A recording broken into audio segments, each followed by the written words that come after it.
Lucamus Prime here, so it is time for the next episode of my Star Wars 30-week challenge. So, today's question is asking me, what is my favourite Star Wars The Clone Wars story arc now?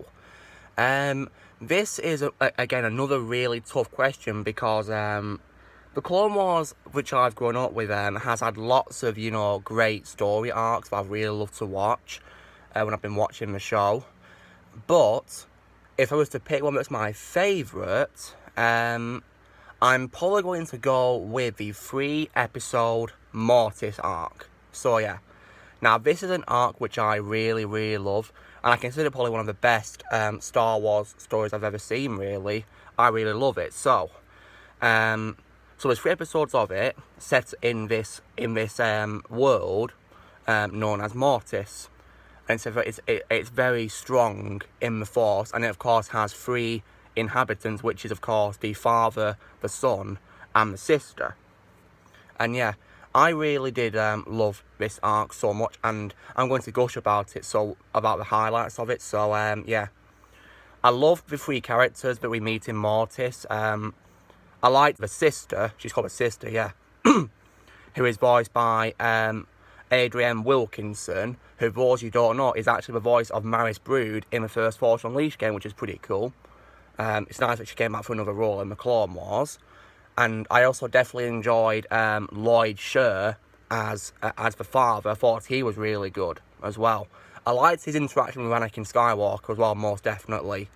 Even though, to be honest, guys, I do not like Matt Lanter's Anakin Skywalker. Unpopular opinion, but yeah, I don't like him in the role. I think he's better in his other Clone Wars roles he's voiced. But yeah, I loved Lloyd Sher as the father. And I also definitely really loved Sam Witwer as the son. Which, I mean, and for those you're wondering, Sam Witwer, of course, was already known to Star Wars fans for playing Starkiller in the 2 Force Unleashed games, Gelamite/Starkiller. And yeah, this was, of course, in the 3rd season of the Clone Wars, before he, of course, then made a name for himself playing Darth Maul in the show, reprising his role from a commercial that he voiced Maul in. So yeah.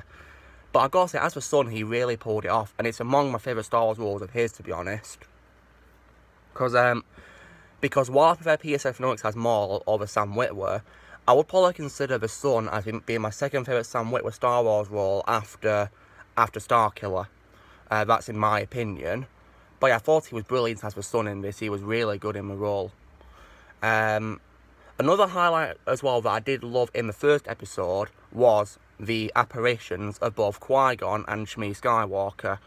Because, yeah, and what I do love is that they actually got Liam Neeson and Penelope August to reprise their roles as the ghosts of Qui-Gon and Shmi. I was very happy they got them back for this, and once again they delivered an amazing performance, and I love their interactions with Anakin and Obi-Wan. I loved it. It was cool how Qui-Gon then appeared again later, speaking to Anakin as well. That was good as well. Bit of like a, reference to Phantom Menace, throwback to that really, in a way, yeah. Remind me a lot of that, yeah, thanks to a great Liam Neeson. No matter what, he'll always be Qui-Gon, and Penelope August will always be Shmi. I think Shmi is a very underrated character, and she deserves a lot more credit for what she's done, really. Most definitely. And Qui-Gon, of course, gets the credit because without him, we wouldn't have Star Wars. Without him making the decision to go to Tatooine to, give a parts to repair the ship, we wouldn't have had Star Wars. We wouldn't have met the Chosen One. We would not have had Star Wars without Qui-Gon. So yeah. Another highlight I will also say, this in the 2nd episode, is I loved Darkside Ahsoka Tano, and I dare say it, guys, I think Darkside Ahsoka was a million times better than Darkside Rey in The Rise of Skywalker, or as I call it, The Fall of Skywalker. Because Ashley Eckstein did such a brilliant job changing sides to Ahsoka, turning her into the evil persona. She was brilliant in the role. And she also said herself that she actually really enjoyed playing Darkside Ahsoka in the show, which is pretty cool. And yeah, I can tell she really enjoyed it, based on her dialogue. Like, it was brilliant acting by Ashley Eckstein, And it's also much better than Darkside Rey, because Darkside Rey only had a few seconds of screen time. She was only put in the trailer for, to make people excited for the film, really. But yeah, but what a waste she was. But Darkside Ahsoka was definitely not a waste. She was a million times better. And that's a highlight. And I loved her duel with Anakin as well, with her 2 sabers, It was really good. I enjoyed it. But, guys, My favourite part of the entire Mortis arc, and this is probably one of my favourite scenes in the entire Clone Wars show, is the scene where the Son shows Anakin Skywalker his future. Because, where it shows a foreshadowing of the dark things yet to come for him.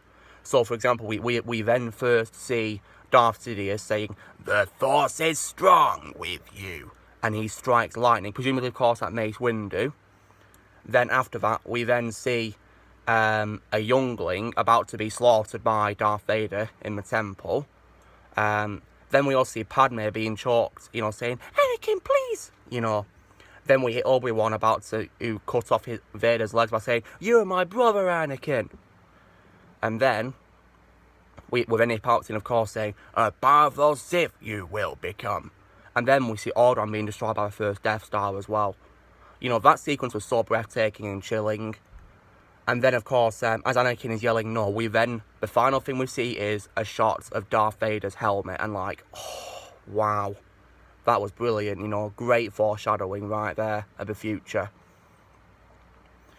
But yeah, very well done. And of course, loved Ian Abercrombie's delivery of the 2 lines Palpatine said as well, rest in peace. I mean, one thing I will say that I did not really like was probably the way Matt Lanter said, "I hate you," because when he yells it to Obi-Wan, because I feel like he held himself back a bit and he didn't really sound like he cared when he yelled, "I hate you" to Obi-Wan in that scene, compared to the way Hayden Christensen said it. Because when Hayden, yelled, "I hate you," he roared in agony at a perfect balance, bringing all the hate, agony, and, anguish all together at a perfect balance, like that, and you could just tell how much he hated Obi-Wan.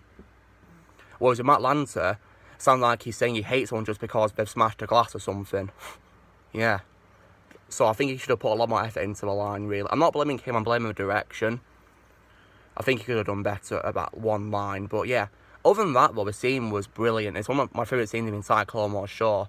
Even though it doesn't add up to my favourite episode of Phantom Apprentice, of course. But yeah, that's probably one of the best scenes in the entire show's history, most definitely.